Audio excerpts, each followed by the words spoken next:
What happens when the city that never sleeps suddenly finds itself with empty hotel rooms, quiet casinos, and fewer flights landing at its once bustling airport? Las Vegas, long the playground of dreamers and risk-takers, is seeing a tourism slump that's raising eyebrows around the world. The numbers are stark. Millions fewer visitors, collapsing Canadian airline traffic, and high rollers from Mexico who simply aren't showing up. Some say it's politics, others say it's price. But beneath the neon glow lies a deeper question. Has America's message to the world turned Sin City into a place people no longer feel welcome? Let's break it down. The numbers behind the slump. In June, Las Vegas welcomed just under 3.1 million visitors, an 11% drop compared to last year. That decline may not sound catastrophic until you realize this is a city built entirely on volume. International travelers, who spend far more per trip than domestic tourists, fell by 13%. Hotel occupancy plunged nearly 15%, a devastating blow for resorts already fighting high operating costs. Canada, once the crown jewel of Nevada's international markets, has all but dried up. Mayor Shelley Berkeley described it bluntly. What was once a flood of Canadian tourists is now a trickle. And Mexico, home to many of Vegas's wealthy high rollers, is showing the same hesitation. Air Canada saw passenger numbers to Las Vegas collapse 33% year-over-year in June. WestJet was down 31%, and budget carrier Flair recorded a shocking 62% decline. These numbers aren't just statistics. They're ripples that touch every corner of Vegas life. Fewer tourists mean quieter casinos, emptier restaurants, and hotel staff facing reduced hours. For a city where hospitality jobs account for nearly 1 in 4 workers, the slowdown raises real fears about layoffs and shrinking paychecks. But numbers alone don't tell the full story. To understand why Las Vegas is struggling, we need to look beyond the Strip and into Washington, D.C., where tariffs, visa tensions, and immigration crackdowns have reshaped how the world sees America. And here's where the phrase Trump slump starts to echo across the desert. The Trump slump. Politics at the border and beyond. It's rare that politics thousands of miles away from Las Vegas Boulevard can dim the neon lights of the Strip. But according to casino workers, tourism analysts, and even the city's own mayor, that's exactly what's happening. They're calling it the Trump slump. The core issue is perception. For decades, Las Vegas marketed itself as an open international playground, a place where Canadians, Mexicans, Europeans, and Asian travelers could indulge in the fantasy of America's most extravagant city.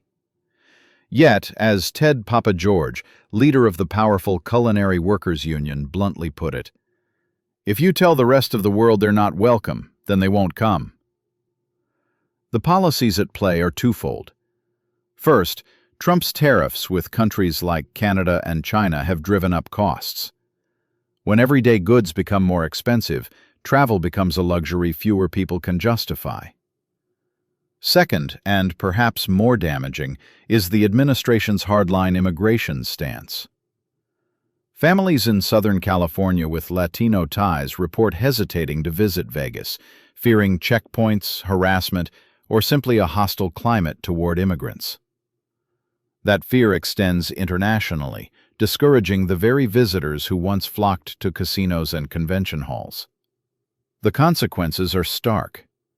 Canadian travel agents say clients are deliberately avoiding the U.S., even if they love Vegas, citing politics as a matter of national pride. Some say President Trump's remarks about making Canada the 51st state only fueled resentment. In Mexico, where wealthy gamblers once arrived with private jets, there's a visible pullback. High rollers don't want to gamble in a country where they feel insulted. Meanwhile, the national picture mirrors Vegas's decline. Tourism Economics, a major forecasting firm, initially predicted a 9% growth in international arrivals to the U.S. in 2025. Instead, they now project a 9.4% drop. That's not a slowdown, that's a collapse. And the steepest losses? From Canada, America's single largest source of foreign visitors. For Las Vegas, the politics translate into empty hotel towers and sagging convention bookings. But the deeper problem may be branding. A city that once stood for inclusion, indulgence, and global entertainment is now tangled up in Washington's battles. Tourists aren't just calculating airfare and hotel costs anymore. They're calculating whether they feel wanted. And if the Trump slump has truly taken hold, the Strip's decline isn't just temporary. It could be the beginning of a long-term identity crisis. But here's the twist. Some Vegas insiders argue the slump has less to do with politics and more to do with something else entirely: the skyrocketing cost of visiting the city itself. The cost factor, when Vegas isn't a bargain anymore. Las Vegas was built on a simple promise: cheap rooms, cheap food, and cheap thrills, all designed to keep you spending big on the casino floor. But somewhere along the way, that promise disappeared. Today, tourists say the Strip feels less like a playground and more like a wallet trap, with every step triggering another fee. Mayor Shelley Berkeley herself admitted that visitors feel nickeled and dimed at every corner. Resort fees that used to be hidden extras are now openly resented, sometimes tacking $40 to $50 a night onto hotel bills. Parking, once free, is another charge. Meals that once made Vegas famous for value, the legendary $4.99 steak dinner or 99-cent shrimp cocktail, are relics of the past. Instead, you'll find $26 bottles of water in nightclubs and buffets creeping toward $80 per person. This inflation isn't just about luxury indulgence. It's scaring away the middle-class traveler who once powered Vegas's economy. Canadians, for example, are hit twice, first by tariffs and currency exchange, then by ballooning Vegas costs. A trip that once felt like a bargain now feels like a bad investment. That explains why Air Canada passenger traffic to Vegas dropped 33% in June. WestJet fell 31%, and budget carrier Flair Airlines collapsed by 62%. Price-sensitive tourists are voting with their feet, and their wallets, by simply staying home. Even for those who make it to the Strip, the shock doesn't end. At high-end resorts, fine dining prices have skyrocketed beyond coastal city levels, leaving visitors to wonder whether they'd be better off in New York or Miami. Families, once a growing part of the Vegas market, face sticker shock at attractions, shows, and theme experiences that can easily surpass $500 a night for a group of 4. For many, the "What Happens in Vegas" slogan now comes with a bitter addendum: stays in your credit card debt. There are still pockets of resistance. Off-strip attractions like the Pinball Museum proudly buck the trend with free parking and quarter-per-play nostalgia. But these are exceptions, not the rule. The overall message is clear. The city that once thrived on volume and affordability has priced itself into a corner. And when you combine sky-high costs with politics that make international visitors feel unwelcome, the result is a perfect storm of decline. Yet, if you think this downturn is just a temporary dip, there's another factor looming that could make recovery even harder: the rise of global competitors stealing Vegas's crown. The global competition: Macau, Dubai, and beyond. For decades, Las Vegas sat alone at the top of the tourism world. It wasn't just America's playground. It was the global capital of gambling, nightlife, and spectacle. But here's the reality in 2025. Vegas is no longer the only game in town. Places like Macau and Dubai aren't just rivals, they're rewriting the rules of global tourism. Start with Macau. Known as the Monte Carlo of the East, this Chinese territory has already surpassed Las Vegas in gaming revenue, in some years by more than 5 times. With proximity to mainland China's 1.4 billion people, Macau draws an international clientele that Las Vegas can only dream of. And unlike Vegas, Macau's biggest spenders don't complain about $50 buffets. They arrive with a cultural expectation of exclusivity, luxury, and high-stakes risk. For wealthy Asian gamblers, Macau is no longer an alternative to Vegas. It's the first choice. Then there's Dubai. In less than 2 decades, The United Arab Emirates transformed a desert outpost into a global mega-destination. With duty-free shopping, iconic architecture like the Burj Khalifa, and resorts that rival Vegas in scale, Dubai offers something Sin City cannot: a perception of modern glamour without the baggage of American politics.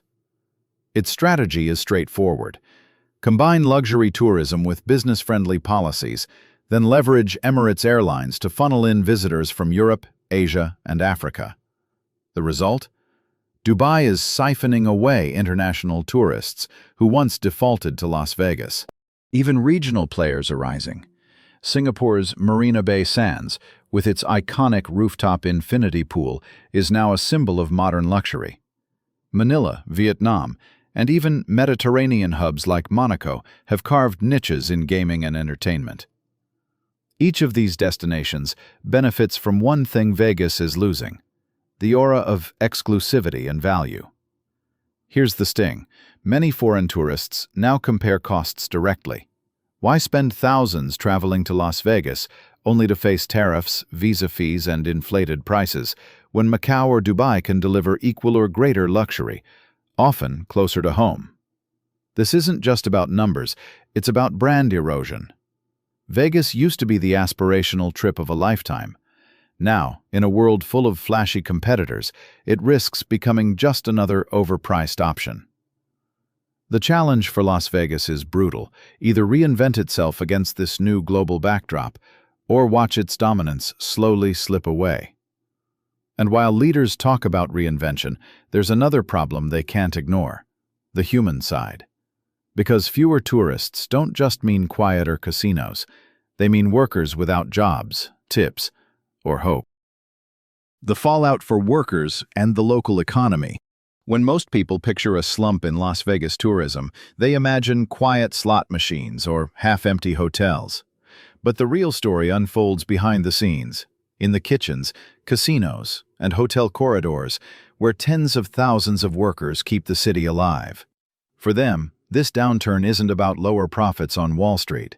It's about whether they can make rent next month. The scale of the issue is massive.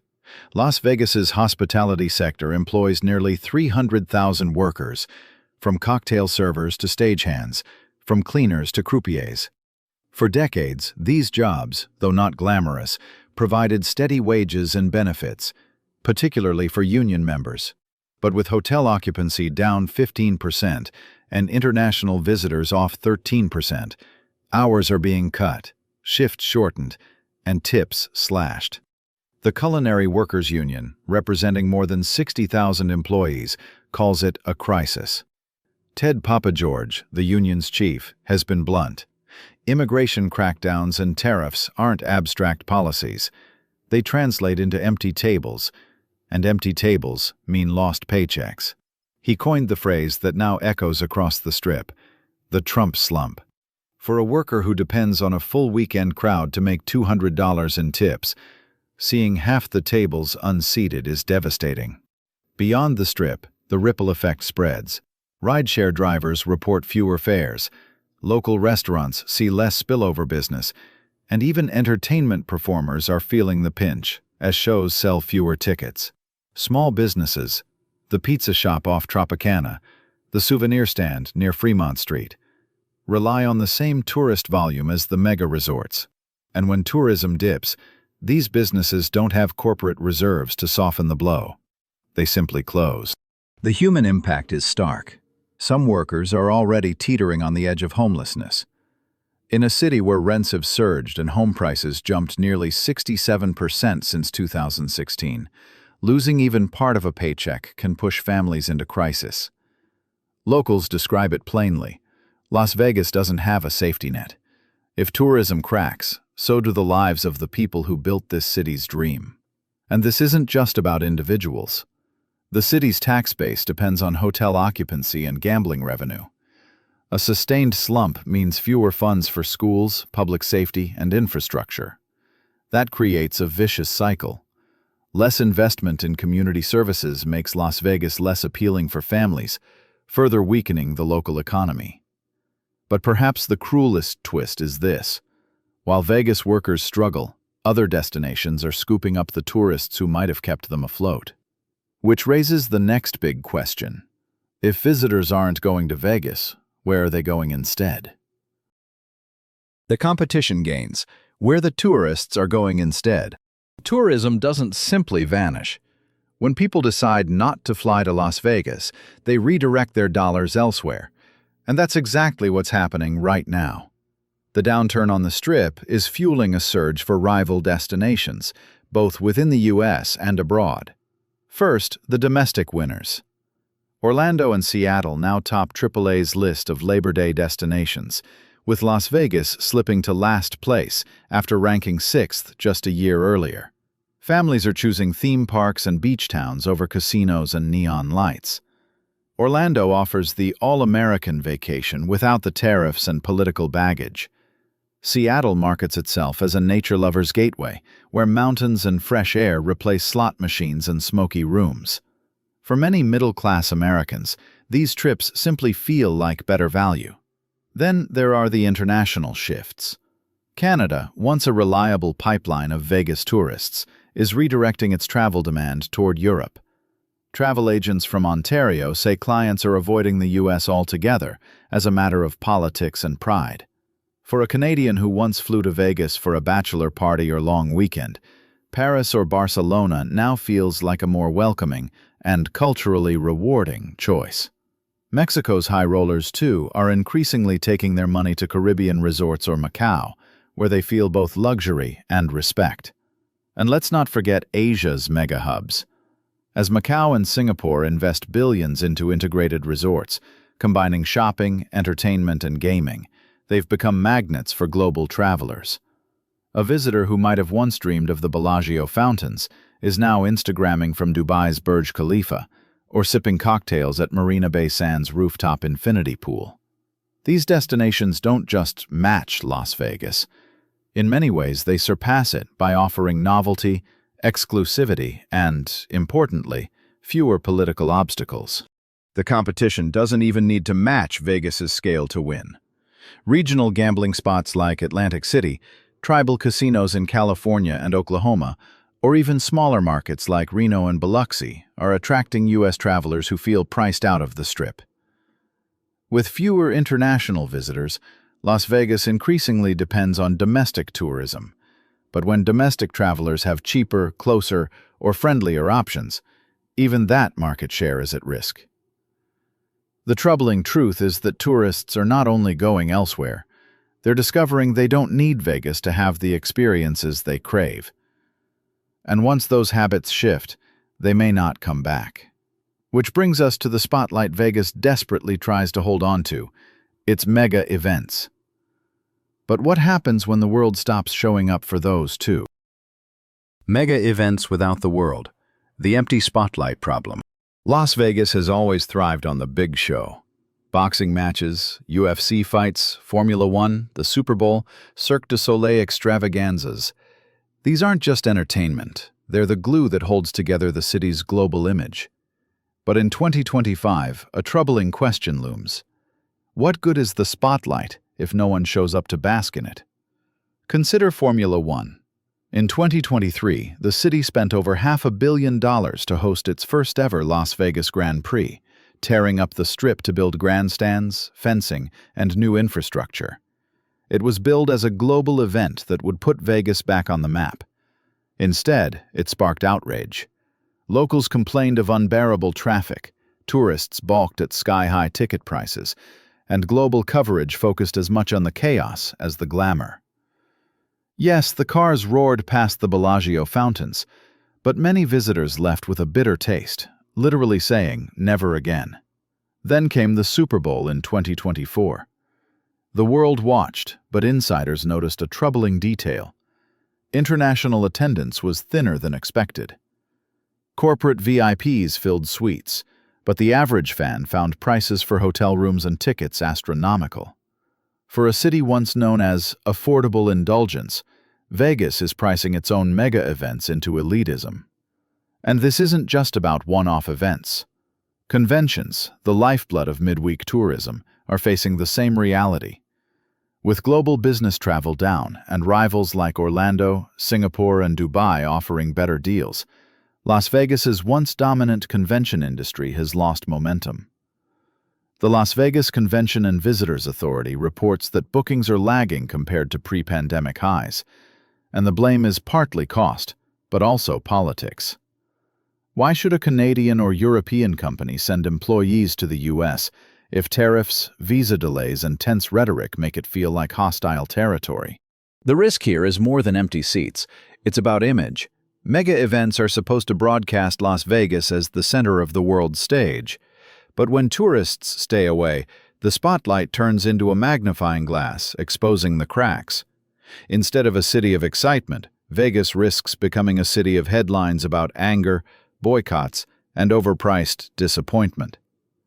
And if the city can't even rely on the biggest events to draw in the world, it faces its most dangerous challenge yet: the question of whether it can reinvent itself fast enough to survive the storm.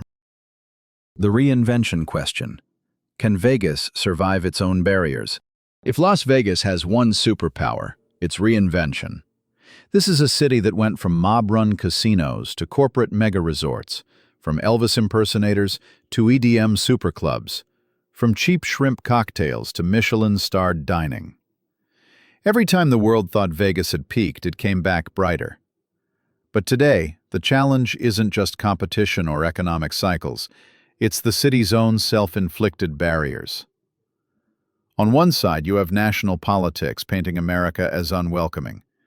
Tariffs, visa delays, and immigration crackdowns have alienated international travelers, the very audience Vegas depends on to fill high-end suites and spend big at tables. On the other, you have local economics, the relentless nickel and diming that makes visitors feel squeezed rather than spoiled. Together, these forces erode the core brand of Las Vegas: indulgence without hesitation. Industry leaders like Derek Stevens of Circa Resort argue the downturn is overblown, pointing out that sports betting is still strong and that Vegas always reinvents itself. And they're right, to a point. Wealthier visitors continue to come, and niche attractions like the Pinball Museum prove that authenticity and affordability still matter. But the bigger picture shows a dangerous trajectory. Vegas risks becoming a city only for the ultra-rich, losing the very middle-class tourists who made it thrive. The reinvention question boils down to this: can Las Vegas rebuild its image in a world where other destinations offer equal glamour, often at better value? Can it resist the temptation to overcharge for every experience, and instead rediscover the magic of making visitors feel they've won something, even before they gamble? Some suggest a pivot to technology-driven entertainment, like virtual reality shows or AI-enhanced gaming floors. Others argue for a return to Value Vegas, with more affordable packages that re-engage middle-class families and international tourists. What's clear is that standing still isn't an option, because if Vegas doesn't reimagine itself soon, it won't just be facing a temporary slump. It'll be staring at an existential crisis. And the greatest gamble of all might not be on the casino floor, but on whether the city can overcome its own barriers to stay relevant in the 21st century. Las Vegas has survived recessions, scandals, and countless reinventions. But today, its biggest obstacles aren't outside threats. They're tariffs, politics, and pricing mistakes of its own making. Can Vegas afford to bet on itself one more time? I'd love to hear your thoughts. Drop a comment and subscribe for more.